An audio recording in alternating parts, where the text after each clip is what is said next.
For the last video of Horror Month 2017, here's one that's weirdly obscure from mainstream Western audiences.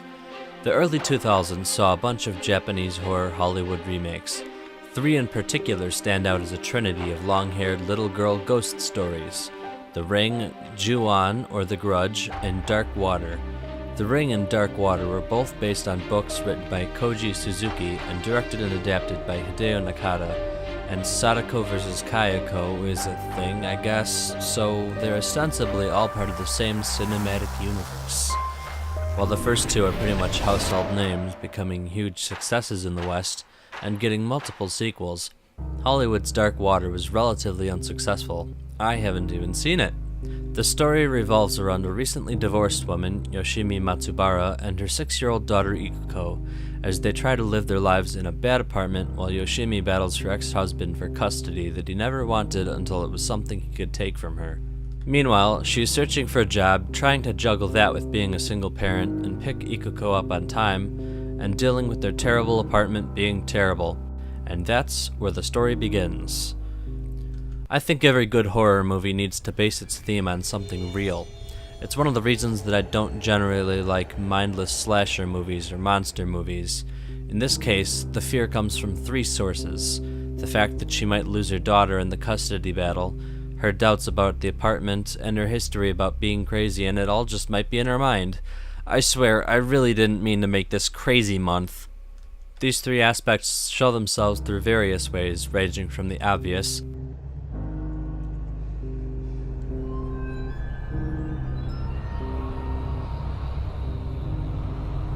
Mitsuko, the long-haired little girl gone missing who is suspiciously similar to her daughter, to the more real-life fears of having a terrible landlord who obviously doesn't care and figuratively sweeps things under the rug while literally doing something close enough. Put this under the lens of actual crazy, but with weird things definitely happening, and you have a great formula worth 5 out of 5 cursed red bags. I guess the more curses the better? A lot of Japanese movies have a certain quality to them that looks like they were always 10 years out of date. Even though Dark Water was made in 2002, the film quality looks like it was made in the early 90s. But while that's kind of weird and slightly off-putting, it comes with the J-horror territory, and really you can just pretend it was made earlier than it was. In any case, no real loss because of that. As far as effects go, there aren't many because, like a lot of Japanese horror, it follows a hierarchy of do, then show, then tell. A lot of the action happens off-screen, so you never see much until the end. The cinematography uses a couple of techniques that are interesting. This scene, presumably from the first-person perspective of Mitsuko as she slowly creeps forward, gives a slow build-up of dread which ends mysteriously with the sight of her feet and the news that Ikuko collapsed. Dark Water actually shares a lot with The Shining, both thematically and cinematically. Another great video from Super Eyepatch Wolf turned me onto a subtle yet key difference from other horror movies. The characters are often shown reacting to horrors before the camera shows them. It turns it from a jump scare into a way of building suspense and letting you sympathize with the character.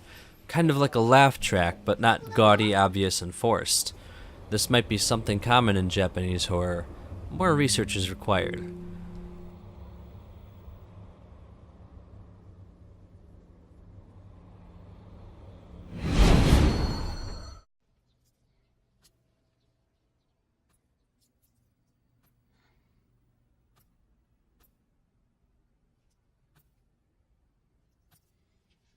The focus on water in its many forms — rain, water damage, bad tap water, the water tower, even a warm bath for contrast — provides a solid base for the themes shown throughout. It's nearly constant and helps set the already bleak tone well. Speaking of which, there's only one thing that isn't bleak: the red bag, which keeps mysteriously turning up. It's out of place and way too cheerful for those apartments. Its vibrance makes it a good item for something that shouldn't be there but keeps turning up anyway.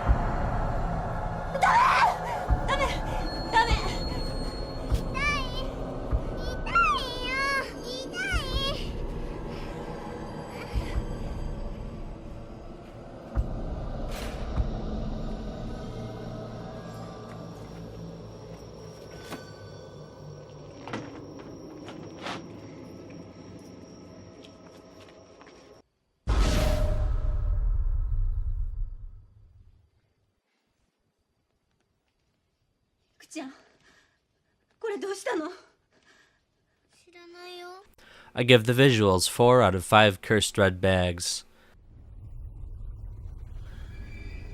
As I said earlier, there's a hierarchy of do, then show, then tell. Scary things happen, but you don't always see them. Sometimes you see them, and when you do, it has more of an effect because you didn't see them before.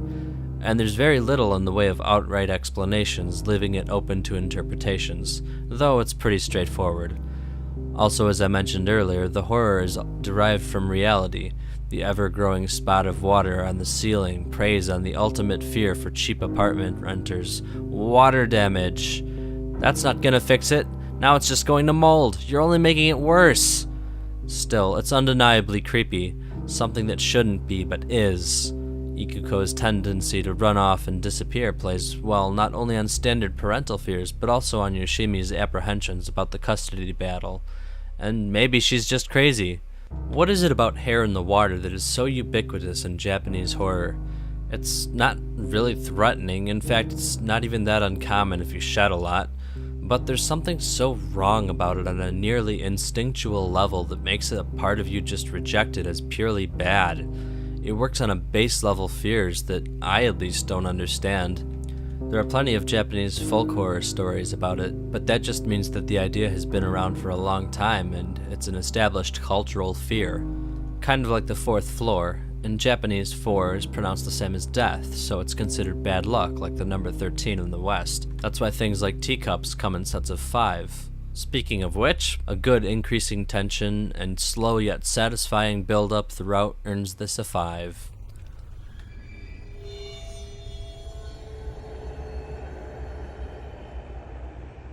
Ironically, all of the plot points that were going on in the background turned out to be true.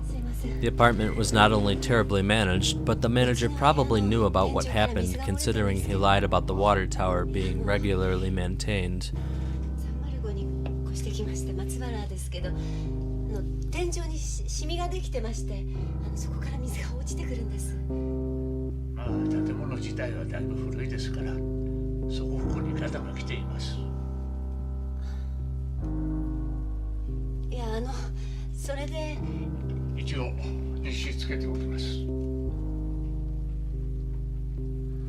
Yoshimi was almost definitely inventing the idea that her husband was burning cigarette marks in the elevator buttons and leaving the red curse bag around in order to discredit her. Most importantly, in the end, she loses custody of Ikuko. It was done to protect her from Mitsuko's curse, but it was done nonetheless. Ikuko doesn't seem too happy with her teenage life, and she's pretty eager to jump right back into the one she had with her mom, who was apparently not dead but just living in the same place as 10 years earlier, with no explanation. At its core, Dark Water is a story about families. There's the story of Yoshimi, Ikuko, and her father, but there's also the story of Mitsuko, who was apparently abandoned by both her parents before dying in an accident. This is an unusual setup compared to most stories. While Mitsuko's life was definitely tragic, most ghost stories involve murder or some kind of other violence. Instead, Yoshimi's way to beat the curse is simply to act as a surrogate mother, apparently also as a ghost.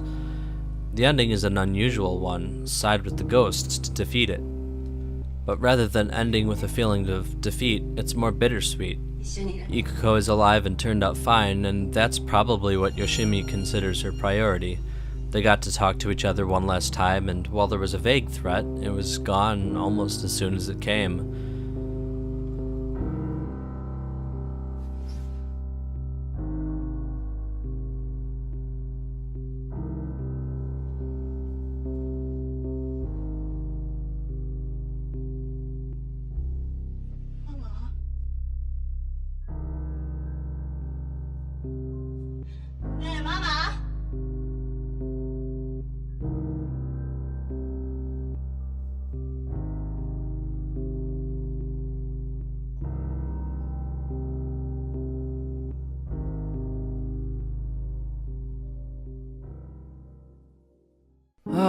And with that, Horror Month is over.